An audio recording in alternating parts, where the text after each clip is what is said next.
Hoy revisaremos el tema de estructura, clasificación y función de las enzimas.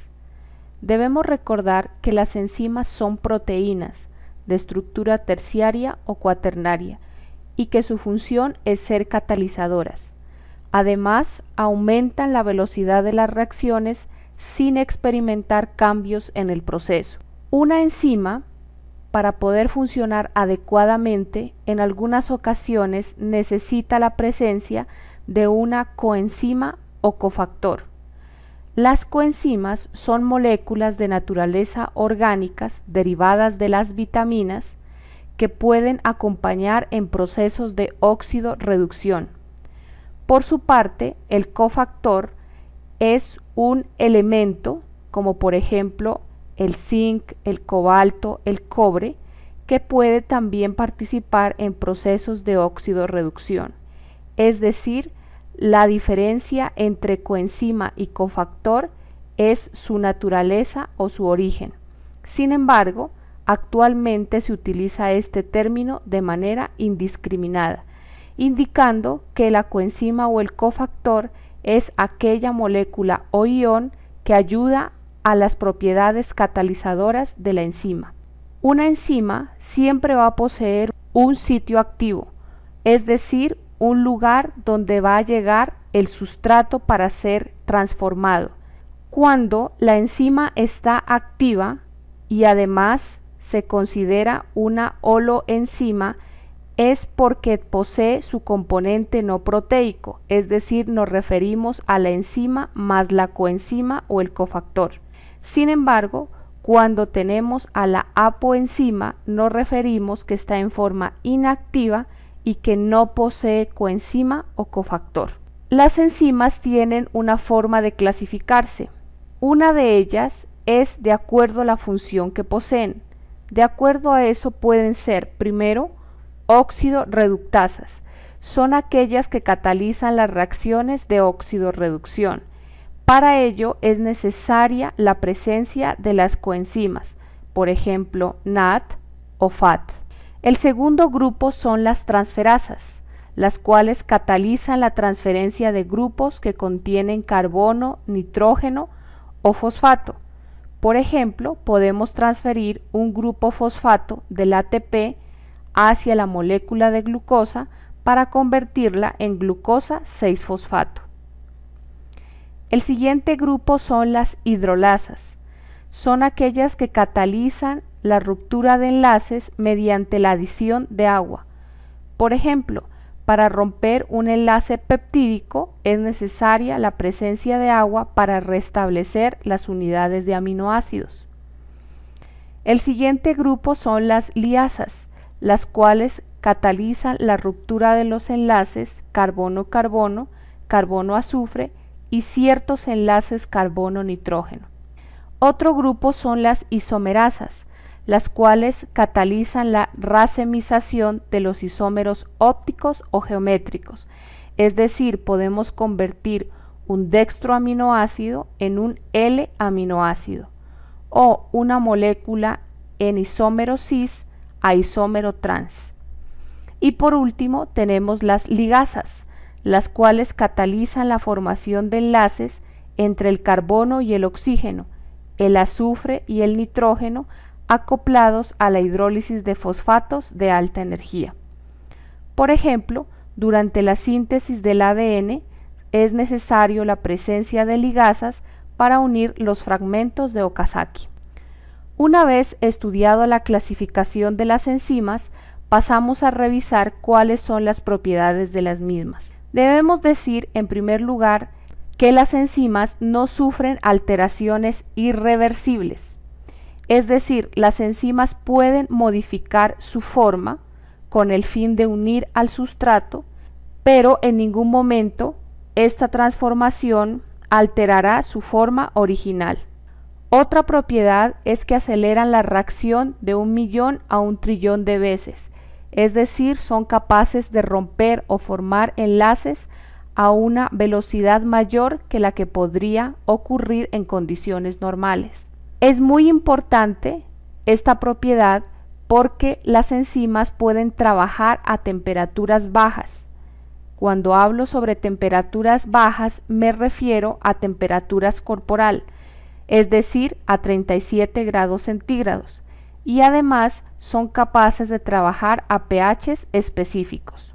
Por ejemplo, es el caso de la pepsina, la cual se encuentra en los jugos gástricos y puede trabajar a un pH ácido, es decir, a un pH 2, donde la concentración de protones es mayor.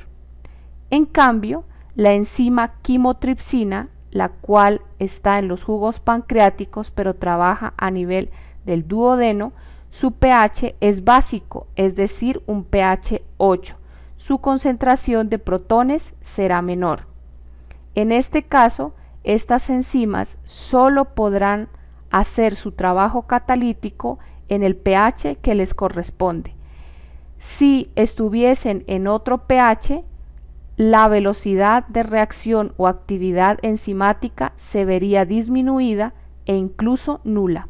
Con la temperatura ocurre algo similar. Las enzimas a temperaturas bajas tienen menor actividad molecular, razón por la cual no pueden desempeñar su trabajo catalítico.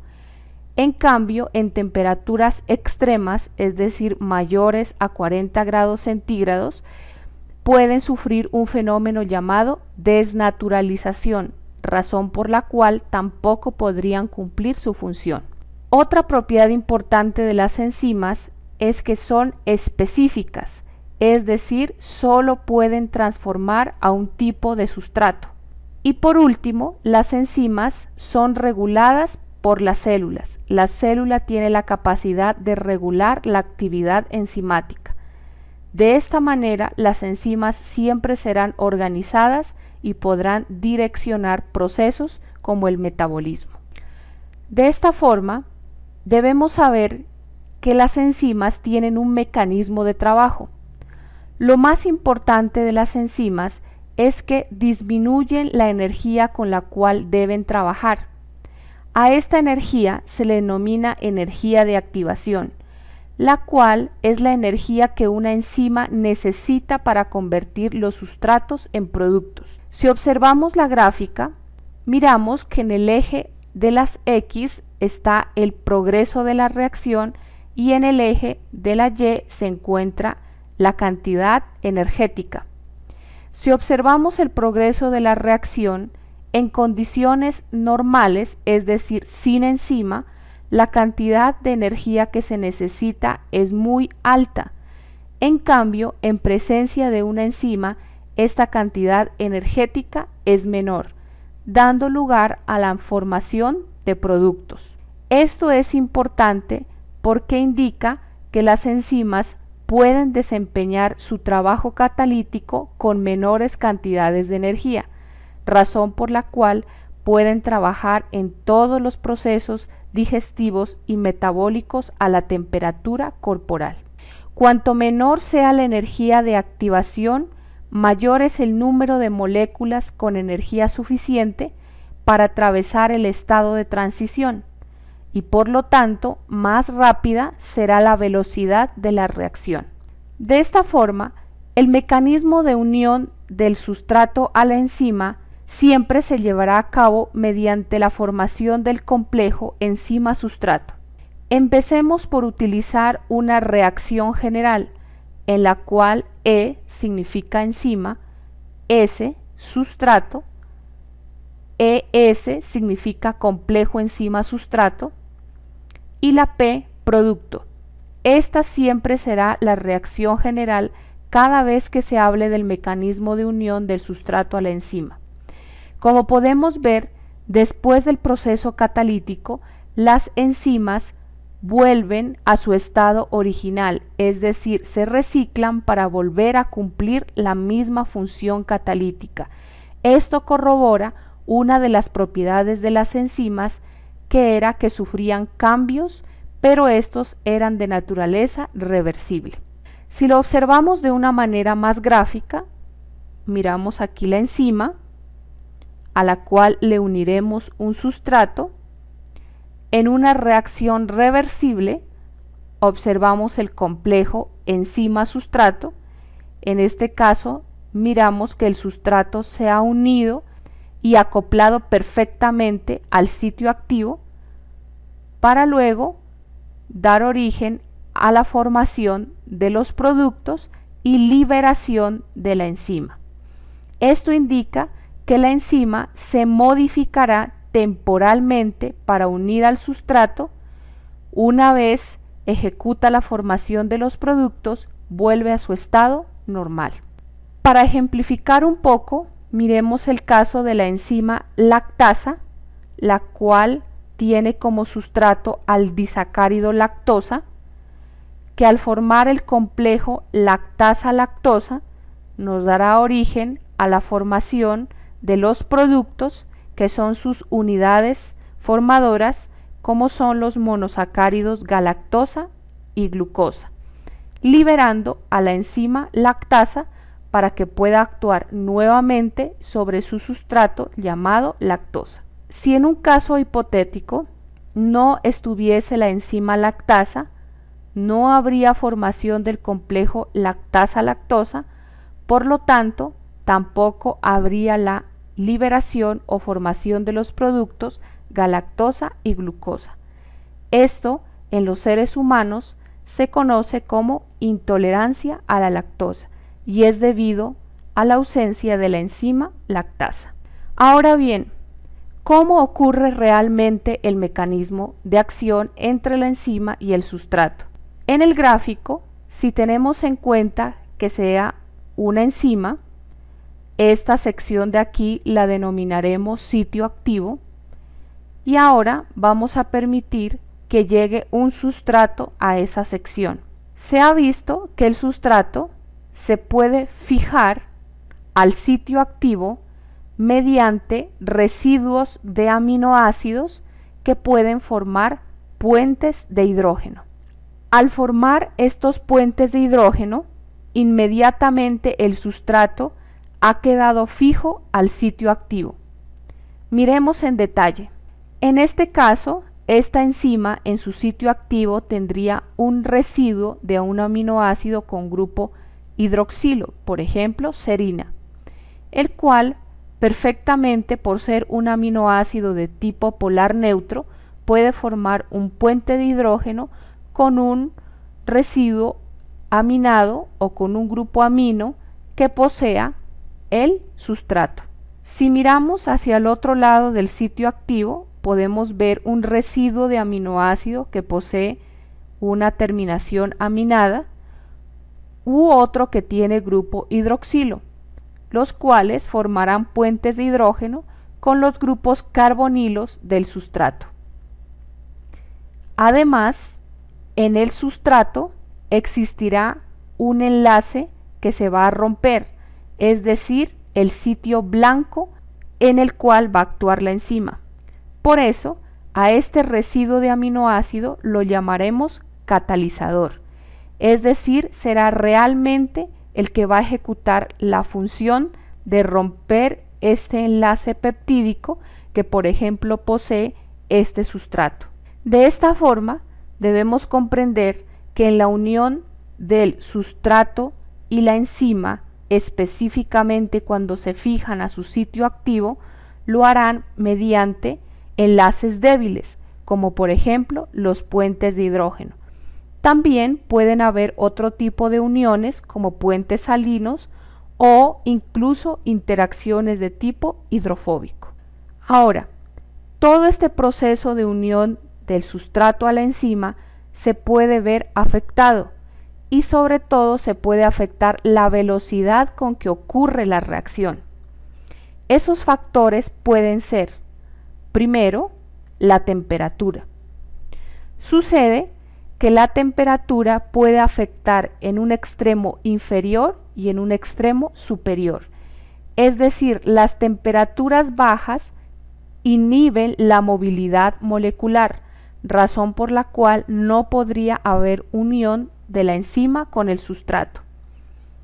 A medida que aumenta la temperatura, también aumenta la velocidad de la reacción, debido a que se incrementa la movilidad molecular, hasta que se encuentre la temperatura óptima, es decir, alrededor de los 37 grados centígrados a nivel corporal y de forma experimental los 40 grados centígrados. Sin embargo, si aumentamos la temperatura más allá de los 40 grados centígrados, habrá tanta movilidad molecular que podemos llegar hacia en un episodio denominado desnaturalización, en la cual las enzimas perderán su función. De esta forma, debemos saber que las enzimas solo podrán tener su máxima capacidad de función y por lo tanto mejorar su velocidad enzimática a una temperatura óptima, en nuestro caso 37 grados centígrados. El siguiente factor es el pH. Para esto debemos analizar y recordar que las enzimas tienen un pH óptimo diferente. Habrán algunas que pueden actuar a pHs ácidos, otras a pH neutro y otras a pH básico. Sin embargo, cada enzima tendrá el comportamiento que se ve en la gráfica. Tendrá un pH óptimo. Si nos salimos de este pH, puede ocurrir que los aminoácidos se ionicen de manera diferente de acuerdo al pH en el que se encuentren. Puede ocurrir que, por ejemplo, los radicales ácidos disminuyan su proceso de ionización, o en otro extremo podría ocurrir que haya una disminución de la ionización de los radicales básicos. ¿Esto en qué puede afectar a la enzima? Si recordamos, los aminoácidos ácidos son el ácido glutámico y el ácido aspartico. Si estos se encuentran ionizados, significa que su cadena lateral mostrará que el grupo carboxilo tiene carga negativa. Si posee su carga negativa, puede atraer de manera fácil un sustrato que tenga carga positiva. Pero si éste no se encuentra ionizado, no podría atraer este tipo de sustrato. En el otro caso, si tenemos un aminoácido básico, como por ejemplo lisina, este al estar ionizado mostrará una carga positiva, es decir, que puede atraer un sustrato con carga negativa. Pero si no se encuentra ionizado, no puede atraer al sustrato. En cualquiera de los dos extremos que estén alejados del pH óptimo, la enzima puede desnaturalizarse, es decir, pierde su función. El siguiente factor es la concentración del sustrato. Se ha visto que las enzimas pueden unir de manera fácil el sustrato a su sitio activo, pero la velocidad se ve afectada cuando aumentamos la cantidad de sustrato, es decir, las enzimas pueden aumentar la velocidad de su reacción a medida que aumenta la concentración del sustrato, pero se pueden saturar, es decir, llegan a un punto de equilibrio, es decir, un momento en el cual, a pesar de que se aumente las unidades de sustrato, no incrementará la velocidad. Pasa el fenómeno contrario, es decir, se disminuye la velocidad de reacción. Una vez conocidos estos factores, es necesario estudiar un poco la cinética enzimática. La cinética enzimática nos indica la forma mediante la cual trabajan las enzimas de acuerdo a la concentración de sustrato y a la velocidad. Los primeros investigadores en introducir este concepto de cinética enzimática fueron Michaelis y Menten.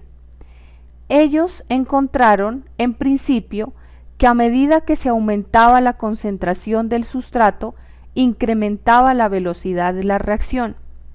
Sin embargo, al aumentar la concentración del sustrato, notaron que la velocidad permanecía constante, razón por la cual se muestra una gráfica hipérbola. Eso indicaba que las enzimas tenían una velocidad que denominarían velocidad máxima.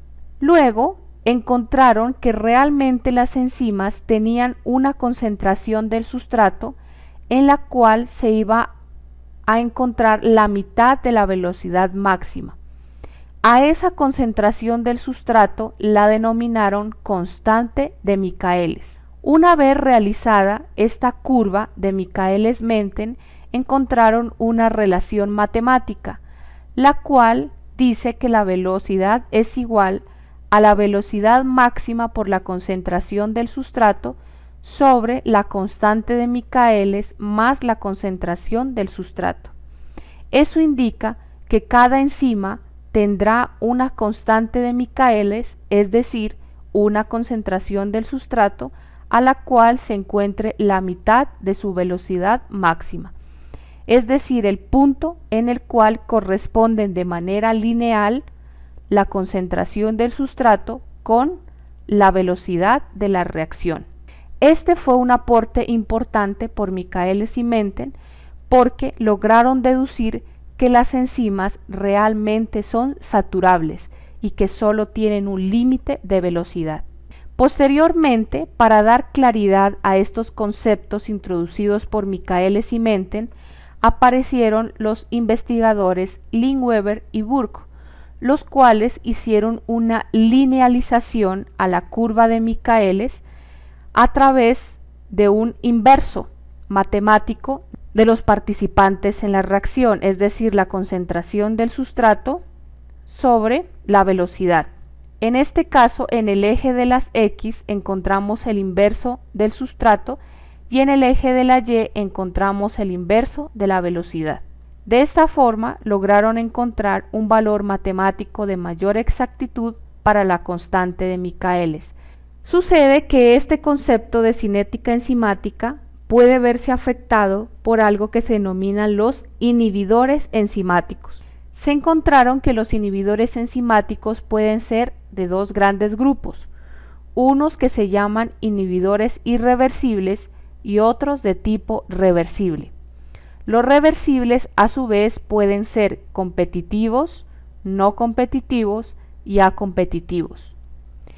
La diferencia principal entre los inhibidores irreversibles y los inhibidores reversibles es que los inhibidores irreversibles se unen al sitio activo de la enzima mediante enlace covalente, es decir, que una vez un inhibidor irreversible se una a la enzima, ésta jamás podrá recuperar su forma original. En cambio, los inhibidores reversibles se unen a las enzimas mediante fuerzas débiles como puentes de hidrógeno, interacción hidrofóbica, fuerzas de Van der Waals, razón por la cual las enzimas pueden recuperar su forma original. Vamos a hablar ahora específicamente de los inhibidores reversibles. Empezaremos por los inhibidores reversibles de tipo competitivo. Los inhibidores reversibles competitivos se caracterizan porque ellos compiten con el sustrato por el sitio activo de la enzima. Y esto lo pueden hacer debido a que el inhibidor estructuralmente se puede parecer al sustrato, por lo cual la enzima puede unirlo a su sitio activo, pero no puede convertirlo en un nuevo producto. En la reacción general que observamos en el gráfico, podemos decir que en una reacción normal debería ocurrir que la enzima se une al sustrato, forma el complejo enzima-sustrato y da origen a la formación de los productos y libera la enzima. Pero si hubiese la presencia de un inhibidor, la enzima une a su inhibidor y forma el complejo enzima-inhibidor. Por lo tanto, no habría la formación de producto, como se observa en la gráfica anexa. Sin embargo, esta situación puede ser solventada si se aumenta la concentración del sustrato. A medida que se aumenta la cantidad del sustrato alrededor de la enzima, ésta soltará al inhibidor y podrá unir a su verdadero sustrato. En el caso de los inhibidores acompetitivos, son aquellos que se unen a un sitio diferente al lugar activo de la enzima. Por ejemplo, pueden unirse cuando ya esté formado el complejo enzima-sustrato y formar un nuevo complejo denominado enzima-sustrato inhibidor. En este caso puede ocurrir que el sustrato se une al sitio activo, luego se puede unir el inhibidor y por lo tanto no permite la modificación estructural de la enzima para que pueda llevar a cabo su proceso catalítico. Por último, los inhibidores no competitivos son aquellos que realmente no compiten ni por el sitio activo de la enzima ni tampoco por un sitio diferente molecular de la enzima, razón por la cual pueden formar complejos enzima-sustrato inhibidor. Es decir, puede ocurrir que se una el inhibidor a la enzima, no directamente al sitio activo, y que luego el sustrato sí se una realmente al sitio activo. En este caso, el inhibidor impide la modificación estructural de la enzima, razón por la cual no puede efectuar su función catalizadora.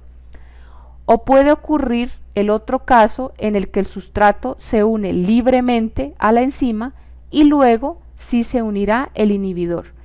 En cualquiera de los dos casos, la enzima no puede ejecutar su función.